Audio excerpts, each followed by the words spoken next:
That's never coming out. So tell them how to say it properly. Because if anytime you say Tagalog here, they'll love it. Kamusta ka? Sorry. Ano ito? Kamusta na? Kumusta ka? Namiss Namiss kita. ko kayo. Na-miss ko kayo. Yeah. Mahalag ko kayo. Oh, yeah. You can do Mahal that. kita. Mahal ko kayo. Mahal ko kayo. Mahalag ko kayo. Mahal ko kayo. They'll go nuts over that, bro. Mahalag ko kayo. Yes, yes. Dream come true. Ellen Adarna, hindi napigil ang mag-fangirl matapos makapagpakuha ng larawan kay Vanessa Wu ng F4. Isa na namang pangarap ang natupad para kay Ellen Adarna matapos niyang makapagpakuha ng larawan kasama si Vanessa Wu, isa sa mga miyembro ng iconic Taiwanese group na F4. Ibinahagi ni Ellen ang espesyal na sandali kasunod ng Philippine leg ng F4 Forever First World Tour na ginanap sa Philippine Arena. Kasama ni Vanessa ang kapwa F4 members na sina Jerry Yan at Vic Cho sa concert na muling nagpaalala sa mga tagahanga ng kasikatan ng kanilang hit series na Meteor Garden.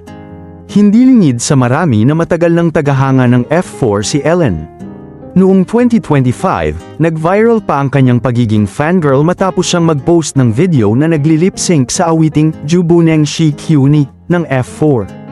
Tinag pa niya ang 4 na miyembro ng grupo at pabirong isinulat, "I don't trust you guys but F4 is forever." Lalong naging memorable ang karanasan nang mapansin siya ni Ken Chu, na nagkomento sa kanyang post, dahilan upang hindi niya maitago ang sobrang kilig.